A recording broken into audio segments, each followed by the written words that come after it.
وأطهر الصلوات على النبي المصطفى الكريم. حضرات السيدات والسادة، سلام الله عليكم ورحمة منه تعالى وبركاته. إنه لمن دواعي الانتهاج أن ألقي هذه الكلمة أمام حضراتكم مرحبا بكم جميعا وشاكرا لكم تفضلكم بتلبية دعوة حضور هذه التظاهرة الثقافية التي تنظمها جمعية حبتي للتراث والتاريخ بشراكة مع الرابطة المحمدية للعلماء قصد الكشف عن مواطن الثراء في الذاكرة التراثية والعلمية لجهتنا الغالية، تشجيعا للباحثين وللشباب على المحافظة على مجالات التراث والتاريخ التي تزخر بها وتتميز بها، واستثمارا لما تحمل به من قيم إنسانية رفيعة، وأنتهزها فرصة سانحة للتوجه بخالص الشكر والتقدير لكل من ساهم من قريب أو من بعيد في إنجاح وفي تنظيم هذه المبادرة لتأهيل الفعل الثقافي في مجالات البحث والتجميل للتراث والتاريخ. وختاما نجدد لكم خالص التحيات وصادق التشكرات على حضوركم الذي يعتبر خير حافز للحرص على تدوين المنتوج الفكري والعلمي والروحي والأدبي عبر إحياء الجوانب المضيئة والصفحات المشرقة من الذاكرة التراثية لجهة الداخل وادي الذهب، حتى تكون في مستوى تطلعات راعي الثقافة والمثقفين صاحب الجلالة الملك محمد السادس نصره الله وأيده. شكرا لكم على حسن الإنصات، والسلام عليكم ورحمة الله تعالى وبركاته.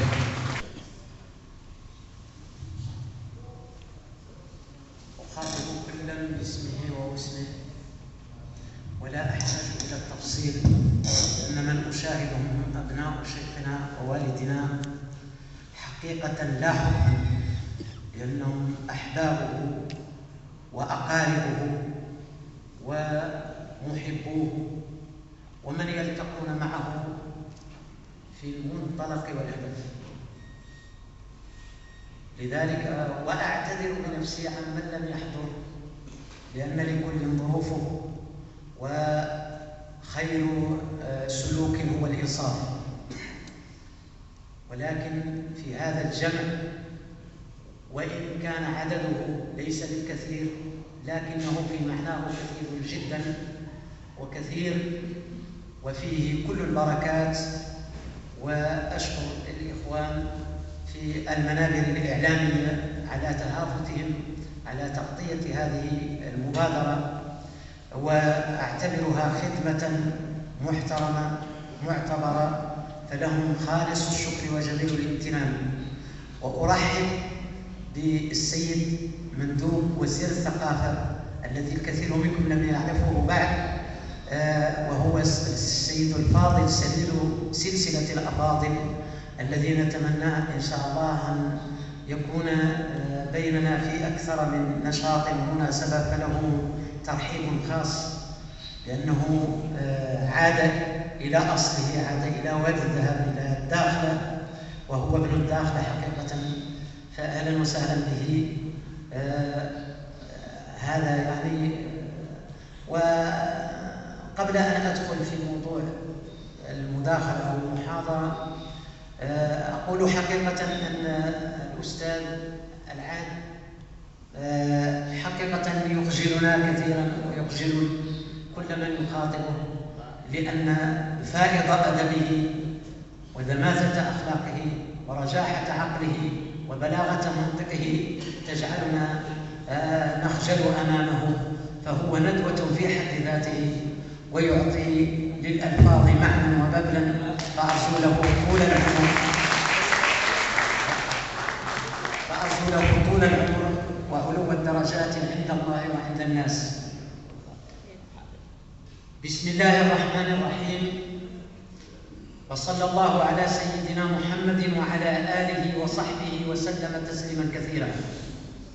الحمد لله الذي فتق القلوب بمعرفته، وشهدت الجوارح تصديقا بوحدانيته، وزين الوجوه بدارات الحلق، وجعل الأشياء من الأشياء تخلق، وقهر من خلق بالموت والفناء، وامتحنهم بالفقر والغنى، وهدانا بمحمد نبيه صلى الله عليه وسلم وعلى آله وصحبه وشرف وكرم ومجد وعظم، فهو جل جلاله منزه عن فوق يرفعه، وعن تحت يضعه، وعن عرش يحمله، وعن سماء تكنفه، وعن غمام يظله، وعن جهة تحده، وعن مكان يقله، وعن زمان يخصه، وعن بداية تكونه، وعن أمد يهلكه، وعن عين تدركه، وعن عرض يغيره، وعن حركة تحركه، وعن سكون يسكنه، وعن نقلة تنقله، وعن جمع يجمعه، وعن افتراق يفرقه، وعن شيء يشبهه يتلاشى الفهم في جنب عظمته، ويعجز العقل عن معرفة صفاته، احتجب عن العقول بذاته ودلهم عليه بآياته. لا أحضر هذه الندوة، ولا داعي حقيقة أن أذكر بالإشعاع الكبير لأسرة حيبتي الذي تجاوز الرقعة التي نعيش عليها اليوم وامتد إلى الفضاءات المجاورة.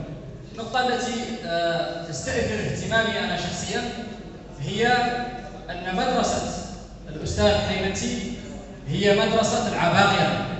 ولكن لماذا مدرسة العباقرة؟ لأنني عندما استمعت لمداخلة الأستاذ السلامي استمعت إليها بإمعان كبير، وقال فيها ما قال عن الأستاذ مرحوم حيبتي، فاكتشفت حقيقة أن هذه المدرسة هي بالفعل مدرسة العباقرة. النقطة الثانية هو أنني وما يتعلق بمسألة الاهتمام شرح لها الأستاذ حيبتي، أنا أعتقد أن قمة الاهتمام بأسرة حيبتي هو الصورة الماثلة أمامنا في هذه القاعة عندما استقبل جلالة الملك محمد السادس نصره الله وأيده أسرة حيبتي عندما لبت النداء الملكي إن الوطن غفور رحيم.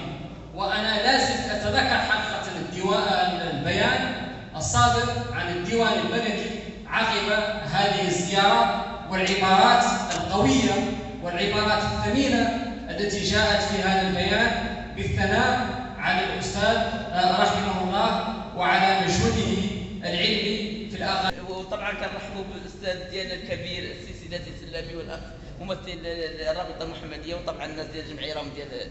اذا انا اللي بغيت نقول باش ما نطول كيف قال السي العهدي، انا بغيت نقول كما قلت الاخت يعني من المؤسف ان احنا جينا دريك بغينا نسمعوا، ولكن تفاجئنا بواحد التراث، واحد الغنى في الزاويه وفي المرحوم محمد عبد القادر. اذا انا كنقول كيف قلت الاخت علاش احنا غادي نشوفوا، لان احنا في اطار الاهتمام بالتراث الحساني والثقافه الحسانيه والقيم خاصه اللي كتزخر بها الثقافه الحسانيه. احنا لا نفتحوا على الزوايا كاع اللي كاينه هون، وكنتاسف الزاويه اللي كانت نشاط عندي في الاكاديميه لاني كنت في اجتماع مع الوزاره ما حضرتها، ولكن هذا لا يمنع اننا غادي نتصلوا ونفتحوا على كل الزوايا اللي هنا، وكل واحده تعطينا بحال هذه الابيات الشعريه وهذه القيم وهذه النصائح باش حنا نشوفوا في توثيق التراث على اننا ندرسوها بالمدارس ديالنا. طبعا الاستاذ قال على انه الباحثين، ولكن مولي عندنا اجيال صاعده خاصها تطلع وهي مربب فيها الدين والقيم اللي كاينه في المجتمع ديالنا واللي ما نستجدوها